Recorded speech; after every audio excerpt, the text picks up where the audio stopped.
বিশাল এই মসজিদটি দাঁড়িয়ে আছে টাঙ্গাইলের গোপালপুর উপজেলার দক্ষিণ পাথালিয়া গ্রামে। টাঙ্গাইলের এমন একটি জায়গা আছে যেখানে দূরে থেকে দাঁড়ালেই চোখ প্রথমে আটকে যায় এই বিশাল স্থাপনায়। এটা 201 গম্বুজ মসজিদ। বিশাল সাইজের প্রধান গম্বুজকে ঘিরে আছে আরো 200 গম্বুজ, আর পাশে দাঁড়িয়ে থাকা সুউচ্চ মিনার পুরো জায়গাটাকে মহিমান্বিত করে তোলে। চারপাশে শান্ত মাঠ, নদীর ধারের হাওয়া আর গ্রাম্য নীরবতা। যদিও এই মুহূর্তে প্রচণ্ড গরম, তারপরও সব মিলিয়ে এই জায়গাটা কিন্তু অন্যরকম একটা প্রশান্তি দেয়। স্থাপত্যটা পুরোপুরি বর্গাকার।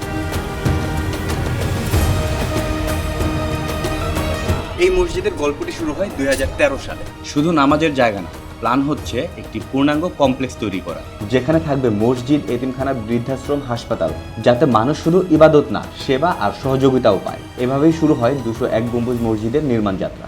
বিশাল সাইজের এই মিনারগুলো এই কমপ্লেক্সকে আরও শক্তিশালী ভিজুয়াল দেয়, যা আকাশ ছোঁয়া এবং দূর থেকেও দেখা যায়। শুধু বাহির থেকে নয়, এর ভেতরের কারুকার্য আপনাকে অবাক করবে।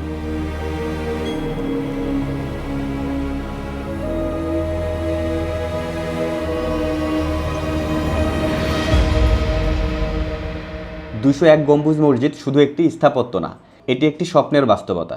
গ্রামের মাটিতে দাঁড়িয়ে থাকা এক শান্ত, শক্ত আর মানব সেবার প্রতীক।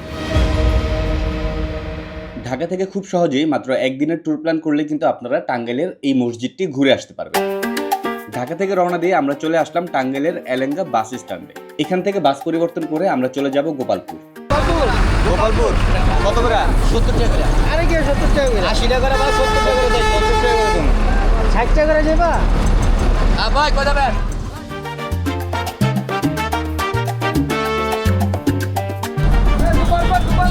আমরা গোপালপুর চলে আসছি। এইখান থেকে এখন অটো করে সামনে একটা বাজার আছে, সেই বাজারে যাব। সেই বাজার থেকে তারপরে আবার অটো করে 20 টাকা ভাড়া নেবে, সেখান থেকে আবার আমরা সেই একদম মসজিদে চলে যাব। চলে আসলাম আমাদের গন্তব্যস্থল টাঙ্গাইলের 201 গম্বুজ মসজিদ। মসজিদটা বাহির থেকে যতটা সুন্দর, ভেতর থেকেও ঠিক ততটাই সুন্দর। তবে পেশায় যেহেতু আমি একজন ফটোগ্রাফার, তাই কোথাও ঘুরতে যাওয়ার অন্যতম একটি প্রধান উদ্দেশ্য থাকে সুন্দর কিছু ছবি তোলার। আর সুন্দর ছবি তুলতে গিয়ে মানুষজন যখন তাকিয়ে থাকে, তখন সেই সকল জিনিস আমি আসলে কেয়ারই করি না, কেননা আমার কাছে আমার ছবি তোলাটাই তখন মুখ্য হয়ে যায়। বেশ কয়েক অ্যাঙ্গেল থেকে নানাভাবে আমরা ছবিগুলো তুলছিলাম। তবে ছবিগুলো কেমন ছিল সেটা ভিডিওর একদম শেষে আপনাদেরকে দেখাবো। সো অনুরোধ করব ছবিগুলো দেখে কেমন লাগলো সেটা জানাতে।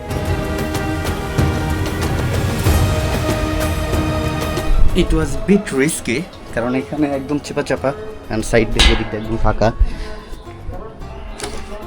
তারপরও একটু রিস্ক নেই, একটু ভালো ছবি তুললাম, দ্যাটস অল। এরপর কিছুটা সময় আমরা মসজিদটা ঘুরে ঘুরে এর সৌন্দর্য উপভোগ করলাম। তো চলুন এবার আপনাদেরকে দেখাবো মসজিদটার ক্যামেরা ভিউ এবং ড্রোন ভিউ।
আজকের জার্নি এ পর্যন্তই। আপনাদের হাতে যদি একদিন সময় থাকে, আপনারা চাইলে এরকম ডে ট্যুরে ঘুরে আসতে পারেন।